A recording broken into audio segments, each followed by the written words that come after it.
Hello, ladies and gentlemen, and welcome back to the channel. And today I'm going to give my review of Royal Rumble 1992. Starting off the evening, we'll go to our first match of the night. It is the Orient Express versus Owen Hart and Jim Neidhart. Number one, I thought this was an okay opening matchup for Royal Rumble 92.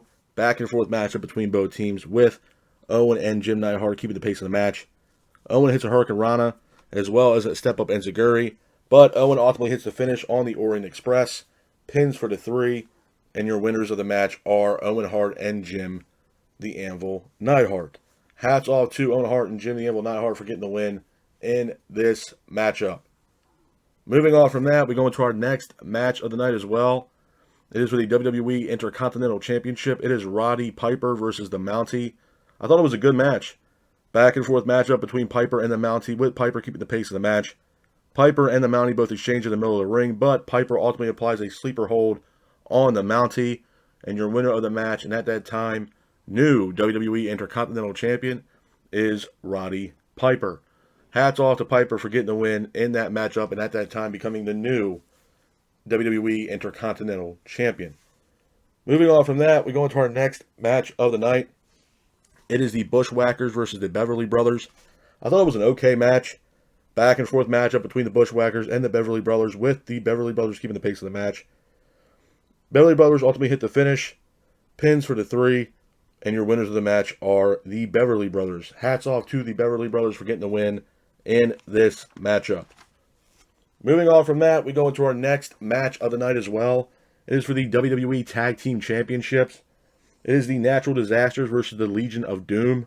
I thought this was a good match. Back and forth matchup between both teams. Earthquake and Animal both exchange in the middle of the ring, with the Natural Disasters keeping the pace of the match.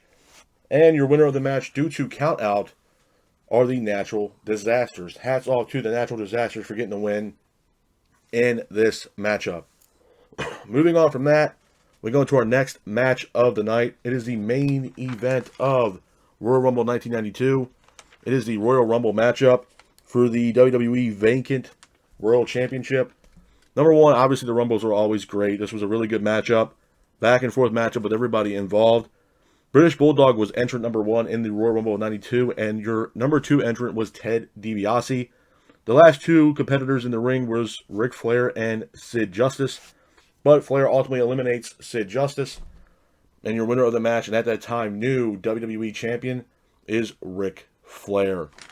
Couple things I'm going to say about Royal Rumble 1992 before I get out of here, man. Number one, it wasn't the best Royal Rumble in my honest opinion. It really wasn't, man. If I had to give Royal Rumble a rating, a Royal Rumble 1992 a rating from 1 out of 10, it's probably getting maybe a 3.5, 4, man, at best. And that's putting it, at a really high number for me. I didn't think the Royal Rumble was really that good. I feel like it was really kind of lackluster. The Bushwhackers versus the Beverly Brothers, man, it was a very lackadaisical tag team matchup, if I'm being 100% honest. Now, I don't know if you are a Beverly Brothers, fan. God bless you. You know what I mean? But the Bushwhackers, they're a really good tag team, man. But it was always the same thing with them, man. Rinse and repeat constantly, and eventually it got old. And I didn't mind the Bushwhackers. They were a really good. They were a really good tag team. Roddy Piper versus the Mountie was one of the best matches on this card, in my honest opinion. The Intercontinental Championship back in the day was, if not more important than the WWE Championship, and I think WWE and Vince McMahon at that time really made that known, that their mid-card championship was just as much important as their world champion, and they put on phenomenal matches for the Intercontinental Championship. The opening matchup with the Orient Express and Owen Hart and Jim Hart. Love Owen Hart, man. Owen Hart's an absolute legend, as well as Jim the Anvil Neidhart, but I have no idea why WWE back in like the early 90s was really pushing the Orient Express. I thought the tag team was awful, very lackluster. And honestly, as a fan, it really didn't do anything for me as far as the Orient Express are concerned. Mr. Fuji, I mean, fantastic manager, but the Orient Express just, to me, was lackluster, man. I don't know. I mean, if you're an Orient Express fan, like I had stated earlier about the Beverly Brothers, God bless you, man, because it just didn't do anything for me. Now, the Natural Disasters match versus the Road Warriors or Legion of Doom for the WWE Tag Team Championships was a great match, but the finish was horrible, man. It was a countout. And I feel like Earthquake and Typhoon were the only two guys that can really, go power for power with the likes of Animal and Hawk. I mean, Animal and Hawk, those guys were almost indestructible, if not one of the best tag teams of all time with Hawk and Animal.